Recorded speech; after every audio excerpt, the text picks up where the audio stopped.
사도신경으로 우리 신앙 고백하겠습니다. 나는 전능하신 아버지 하나님, 천지의 창조주를 믿습니다. 나는 그의 유일하신 아들 우리 주 예수 그리스도를 믿습니다. 그는 성령으로 잉태되어 동정녀 마리아에게서 나시고 본디오 빌라도에게 고난을 받아 십자가 못 박혀 죽으시고 장사된 지 사흘 만에 죽은 자 가운데서 다시 살아나셨으며 하늘에 오르시어 전능하신 아버지 하나님 우편에 앉아 계시다가 거기로부터 살아있는 자와 죽은 자를 심판하러 오십니다. 나는 성령을 믿으며 거룩한 공교회와 성도의 교제와 죄를 용서받는 것과 몸의 부활과 영생을 믿습니다. 아멘.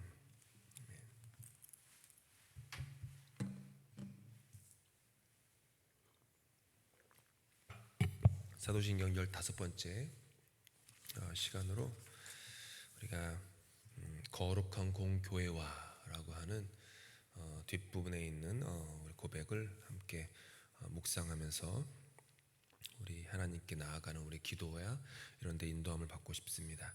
사도신경 뒷부분에는요, 이 거룩하다라는 말이 3번 나옵니다. 뒷부분에 그렇습니다. 성령을 믿으며라고 합니다. 성령이 뭡니까? 거룩한 영, 즉 거룩하다는 첫 번째 표현이고요. 거룩한 공교회라고 했습니다. 그때 또 두 번째 거룩하다라는 표현이 나오고요. 그 다음에 성도, 거룩한 무리죠. 성도라고 할 때 거룩한 세 번째 거룩하다라는 말이 나옵니다. 사도신경에서는 이렇게 뒷부분에 거룩하단 말을 합니다.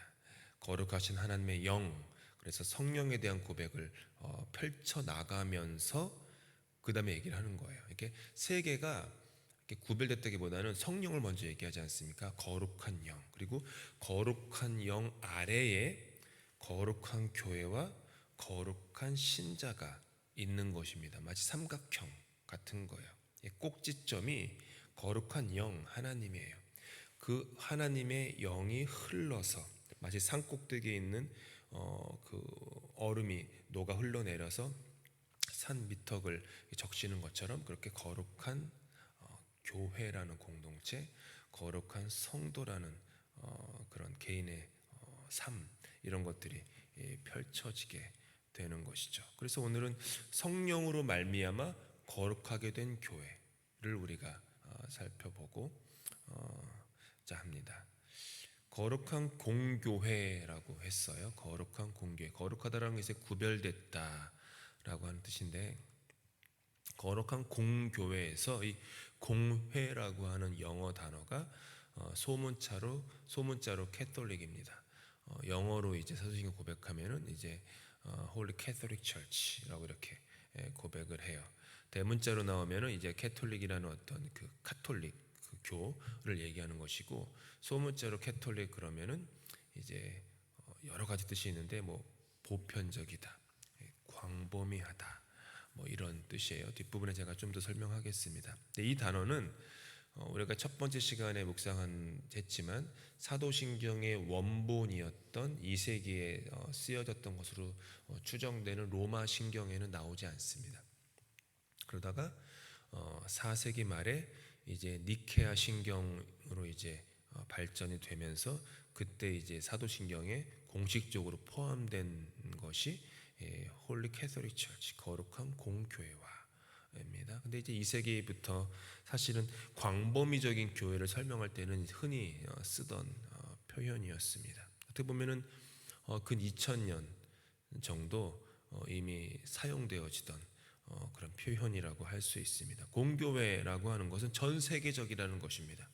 광범위하다라는 것입니다. 포괄적이다, 보편적이다라는 얘기는, 우리가 he's Catholic 그러면 뭐 물론 카톨릭 교회 다니는 성당 다니는 사람 이렇게 얘기할 수도 있지만 그의 뭐 his attitude, his thought, his philosophy is Catholic 뭐 이렇게 얘기하면은 그 사람은 생각이 편협하지 않고 국지적이지 않고 참 사람이 보편적이야, 참 사람이 넓어, 참 사람이 그릇이 커, 이런 말이에요. 뜻이 캐톨릭이라는 건 좋은 말입니다. 매우 좋은 말이에요. 그래서 이거는 뭐 제가 작년에도 좀 자세하게 주일 설교 때 보편적 교회에 대해서 말씀드린 적이 있었습니다. 이 새벽에 우리가 주목하고 싶은 것은 공교회라는 고백에 이 함축되어 있는 이 표현이에요. According to the whole, 전체에 따르면, 더 큰 존재에 따르면 라는 뜻이에요. 이게 공교회라는 뜻에 이제 함축되는데, 이게 뭐냐면 보편적 교회가 어떤 교회냐 하면 획일적인 교회가 아니라는 거예요. 연합적인 교회라는 거예요. 그래서 제가 영어로 이제 화면에 써놨지만은 연합이라고 하면 unity, 획일적이다 그러면 uniformity 이렇게 얘기할 수 있죠. 획일적이다라고 하는 것은 우리 특별히 이제 한국에서는 이게 문화적으로 획일적이란 말을 듣기도 전부터 이미 우리의 그냥 체득된 우리 한국의 어떤 전통과도 같습니다. 왜냐하면 가장 대표적인 것이 뭘까요? 획일적인 문화의 가장 대표적인 것이 군대입니다. 군대는 가장 획일적인 것의 그냥 대표격이에요. 근데 아시다시피 한국 교회는 이 군대 문화가 매우 깊이 뿌리박고 있습니다. 뭐 어쩔 수 없어요. 해방 때 이후부터 전쟁이 있었고 또 뭐 유신 정권부터 해서 수많은 그런 어떤 군대 문화의 어떤 정치, 경제, 사회 문화가 군대가 저변에 깔려 있었기 때문에 교회에도요. 뭐 이렇게 말을 안 해도요. 이 군대 문화가 깊이 깔려 있습니다.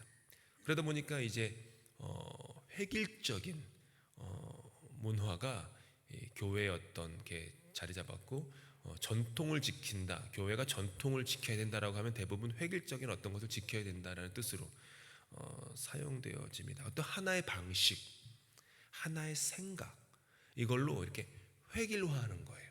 다른 생각을 이렇게 받아들이지 않고 옳지 않다라고 하는 거고 모든 것이 이렇게 꼭 어떤 한 특정한 어떤 그 대상으로부터 모든 것들이 천편일률적으로 돌아가야 되는 그러다 보니까 이제 유니폼을 많이 입죠. 한국에는 유니폼이 그거죠. 유니폼이 연합을 하는 목적으로 유니폼을 입는 것도 있겠지만 그냥 그 문화가 있는 거예요. 그냥 똑같은 옷을 입어야 되는 그게 저는 그것을 뭐 부정적으로 생각하거나 탓하려고 얘기하는 건 아닙니다. 그냥 그 현상에 대해서 설명을 하는 거예요. 이런 경향이 많죠. 근데 진정한 공교회라고 하는 것은 획일화된 것이 아닙니다.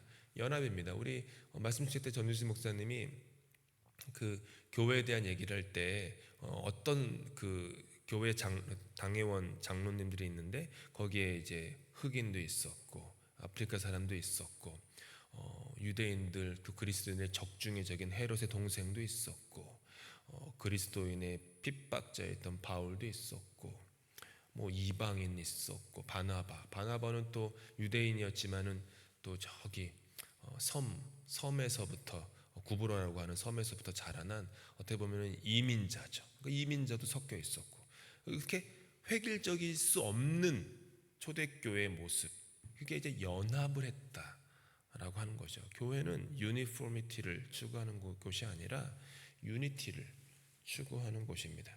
풀어 설명하자면 한 교회 안에는 여러 신자들의 다양함과 독특한 개성이 큰 존재 안에서 품어지는 according to 즉 속한다라는 거예요. 이게 이제 다양함과 독특한 개성만 집착하면 서로 안에 속함이 없이 따로따로 놉니다. 그러니까 이제 획일적인 문화를 갖고 들어오는 거죠. 우리가 하나가 돼야 된다. 근데 초대교회에서부터 추구했던 것은 다양함과 독특한 개성들이 있지만 그 모든 것들이 고유함으로 모여서 큰 존재 안에 누구죠? 예수 그리스도 안에 품어진다 라는 거예요. 머리가 누구냐라는 거예요. 독특한 개성과 다양함이 있는데 내가 머리면 연합할 수 없습니다. 각자가 머리면요 머리가 어떻게 여럿일 수 있습니까? 그리고 어떤 한 뭐 당회장 목사이건 혹은 뭐 교회의 어떤 신부님이건 혹은 뭐 주교이건 교황이건 뭐가 됐건 어느 특정한 사람이 머리가 되면 그러면은 연합을 할 수가 없습니다.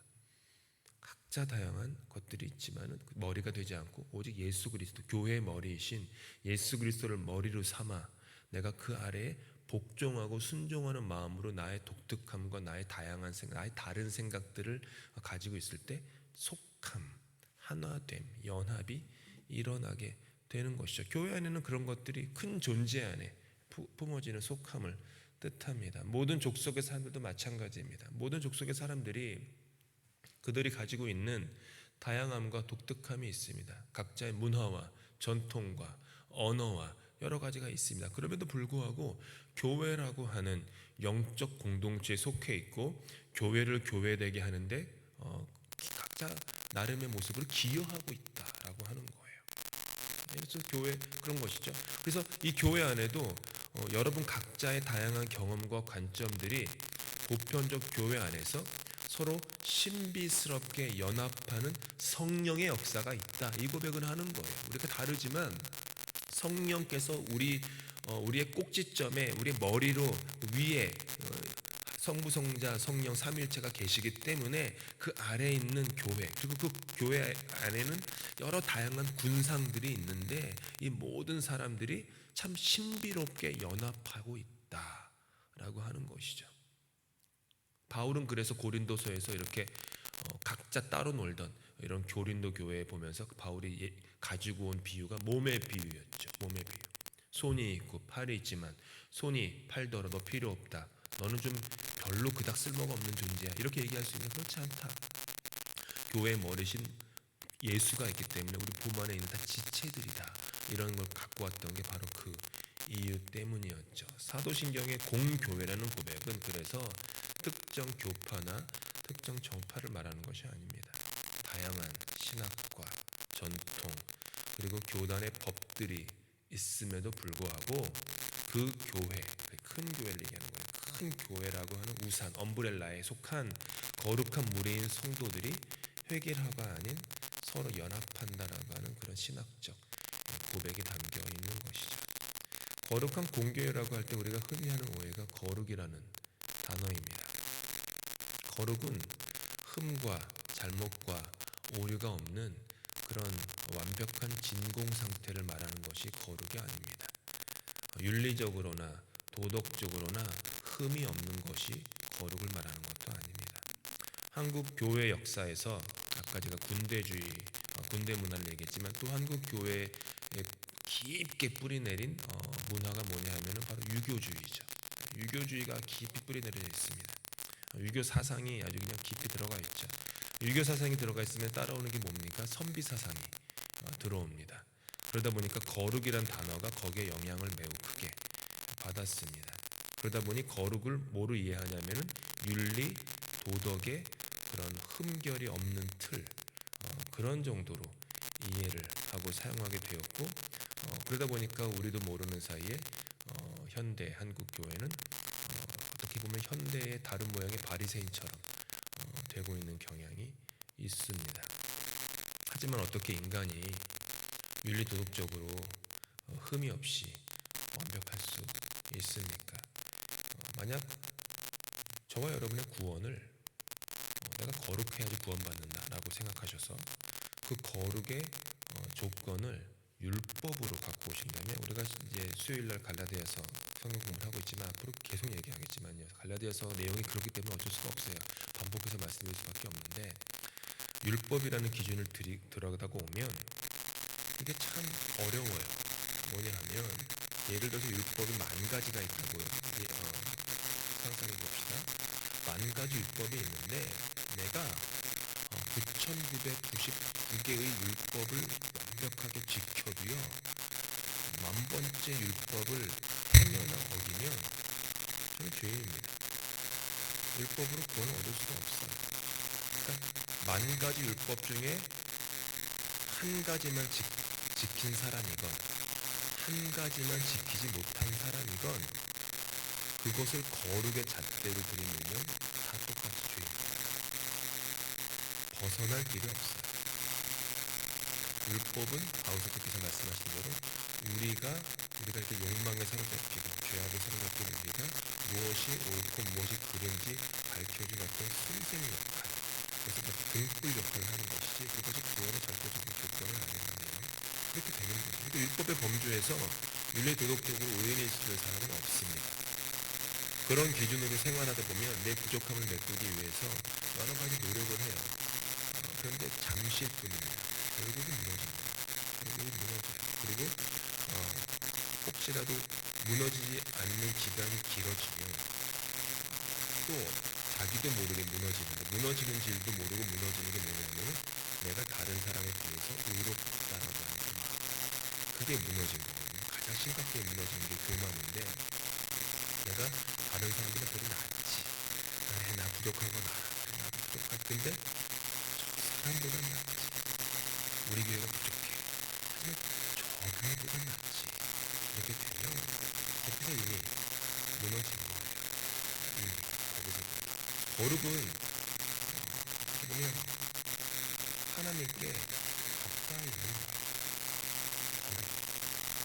거룩은 하나님께 가까이 있는 거예요. 내가 무엇을 해서 거룩이 지켜지는 것이 아니라 하나님이 나에게 가까이 하심으로 말미암아 하나님이 나에게 입혀주는 옷이에요. 그러니까 이게 되게 중요해요. 신앙이 나로 말미암은 것이냐 하나님으로 말미암은 것이냐. 여기서부터 저와 여러분들이 어떤 생각을 하느냐에 따라서 신앙의 출발점이 완전히 달라요. 나로 말미암은 것이다 라고 생각하면 이미 출발선상이 잘못 서 있는 거예요. 아무리 노력해도 출발선상이 잘못되어 있기 때문에 가는 길이 다릅니다. 여기 그 끝에는 뭐가 있어요? 내가 있습니다. 나의 의로움, 나의 탁월함, 이런 게 있어요. 나의 실력, 나의 능력, 이런 게 있어요. 근데 하나님으로부터 시작했다 라고 하면 그 끝에는 하나님이 있습니다. 하나님과 가까이 있음으로 내가 구별되는 거지 내가 지키는 윤리 도덕적인 어떤 흠결이 없는 그런 것으로 구별되는 것이 아닙니다. 물론 하나님께 가까이 있음으로 말미암아 파생되는 열매로 윤리 도덕적으로 보다 정결하게 살려는 노력이 나오는 것이지 파생되는 열매이지 그것이 1순위는 아니라는 거예요. 거룩은 하나님이 죄인인 우리에게 가까이 하여 주심으로 말미암은 은혜의 선물입니다. 내가 거룩을 나의 노력으로 얻어내는 것이 아니지. 나는 하나님께 그저 몇 걸음 떼지 않았을 뿐이지만 그것과는 비교도 할 수 없는 먼 거리를 하나님께서 독생자 예수 그리스도의 십자가를 길 삼아서 나에게 슬픈 가방을 줬다라는 것을 깨닫게 합니다. 저는 오늘 사도행전에서 거룩한 공교회화라고 했어요. 그러면 교회가, 공교회가 거룩하다. 그럼 그 거룩은 어디에 있는 것입니까? 교회가 윤리 도덕적으로 흠결이 없기 때문에 교회가 거룩합니다. 그거는 그냥 2차적인 표징이에요. 1차적인 것은 2차적인 표징. 근본 1순위는 뭐냐면 하나님이 교회와 가까이 하신다. 그래서 교회가 거룩합니다. 그러니까 우리한테 달려있지 않은 거예요. 우리 공로도 아닌 거예요. 우리 공로도 아니고 우리가 어깨를 으쓱할 일도 없어요. 그냥 그분이 이 런던 한교회와 가까이 하시기 때문에 이 런던 한교회가 거룩한 교회가 되는 것이지 여기에는 우리가 윤리 도덕적으로 바깥에 있는 사람보다 잘났기 때문에 런던 한교회가 거룩해 이래서 구별되는 것이 아니라는 것입니다. 하나님이 가까이 하시기 때문입니다. 그래서 하나님이 가까이 하시니까 내가 빛과 소금으로 살려고 애쓰다 보니 거기에 대한 자연스러운 결과물로 윤리 도덕적인 어떤 정결함 그런 것을 지키려고 하는 것일 뿐이죠. 교회는 아까도 우리가 찬송가 고백에 시온성과 같은 교회 큰 글자가 누굽니까? 교회는 어디에 세워졌습니까? 주는 그리스도시요 살아계신 하나님의 아들이십니다 라고 하는 그 고백 위에 세워졌어요. 우리 주님이시다. 예수님이 주님이시다. 그리스도 뭐죠? 구원자이시다. 살아계시다. 하나님의 아들이다. 이 고백 위에 세워진 게 교회입니다. 교회가 세워진 그 고백이 베드로가 갑자기 어떤 마음으로 그 고백을 했는지 모르지만 주님께서 칭찬하셨죠. 잘하시구나. 잘했다. 이 말이 참 맞다. 너에게 그 말을 그것을 깨닫게 해준 분은 성령이다. 하나님. 이 얘기를 한 것처럼 그 고백이 진리이기 때문에 그 진리 위에 세워진 교회가 거룩해진 것입니다. 그리고 교회가 거룩한 가장 중요한 이유는 교회에 성령님의 임재가 있기 때문입니다. 성령은 거룩한 영입니다. 따라서 성령이 임하는 자리가 거룩해집니다.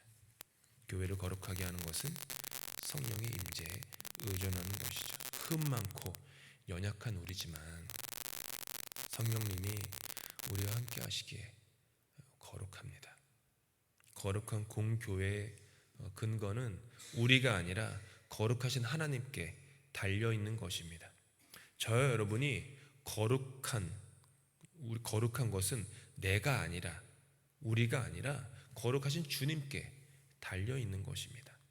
그러니까 그분께 붙들리셔야 합니다. 교회는 그분께 붙들린 바를 믿는 것입니다. 그분이 나를 붙잡고 있다. 그분이 이 교회를 붙잡고 있다. 바울은 이 신학을 더 발전시켜 가지고 바로 너 한 사람 한 사람이 교회다 이렇게까지 얘기하지 않습니까? 바로 너희가 교회다. 한 사람 한 사람이 교회다. 성령의 임재가 있는 교회다 라고 하는 거예요. 이런 교회, 하나님이 함께 하시기 때문에 거룩하다. 기도할 때에도 주님 앞에 나아갈 때마다 세리처럼 나아가야 됩니다. 가슴을 치면 주님, 저는 죄인입니다. 주님께서 저에게 가까이 할 수 없는 그런 부족한 죄인입니다. 그런데 주님은 그런 사람과 가까이 하세요. 바리새인은 주님, 저는 너무 잘했어요. 이것도 했고 저것도 했고 저 뒤에서 저렇게 있는 세리보다는 제가 훨씬 낫죠. 주님은 그 사람과 가까이 하지 않으셨습니다. 그렇게 가슴을 치면서 주님밖에 없습니다. 주님밖에 없습니다. 주님이 나를, 이 가정을, 이 교회를 거룩하게 하십니다. 그렇게 주님께 함께 나아갈 때 그때 우리 신앙이 꽃피는 거예요. 그때 아무쪼록 복음을 온전하게 마음에 갖고 계시면 좋겠습니다. 복음은 내가 구원을 얻기 위해서 무엇을 하는 게 복음이 아니라 나를 위해서 이미 행하여진 것, 그게 복음입니다. 그냥 우리는 받아들이는 것밖에 없어요. 나를 위해서 이미 행하여진 것, 내가 행하는 것이 아닙니다. 나를 위해 행하여진 것. 그렇다면 내가 부엌에서건 예배당에서건 복도에서건 어떤 종류의 봉사를 하는 것은 구원을 얻기 위한 어떤 나의 애씀이 아니라 나를 위해서 이미 행하여진 구원에 대한 감사와 감격으로 흘러 넘쳐서 나오는 2차적인 나의 반응입니다. 무슨 얘기인지 아시죠? 교회를 나오는 것도요, 구원 얻어야지, 지옥 가면 안 되지 이러고 오는 게 아니라 이미 나를 위해서 예수님께서 십자가에 달려 죽으셨고 주님이 나를 놓지 않아. 거기에 대한 감사와 감격의 반응으로서 예배당을 나오는 것. 이것이 바로 똑같은 모습이지만 달라요. 그 밑바닥에는. 아무쪼록 주님께서 저와 여러분과 가까이 하고 있다는 것 늘 잊지 마시고, 주님이 나를 거룩하게 하셔. 부족하지만 주님이 우리를 거룩하게 하시고 이 교회를 거룩하게 하시고 주님이 함께 하셔라는 것을 믿으면서 사실 수 있는 저와 여러분 다 되실 수 있기를 예수님 축복합니다. 함께 기도하고 예배 마치겠습니다. 하나님, 인자가 무엇이간데 주께서 나를 생각하십니까? 죄 많은 죄인 중에 괴수이지만 주님께서 가까이 하심으로 말미암아 주님의 거룩하고 순결한 신부 삼아 주시니 감사합니다. 신앙생활 하면서 내가 행하는 노력과 열심과 정성과 진심에 내가 매몰되지 않게 하시고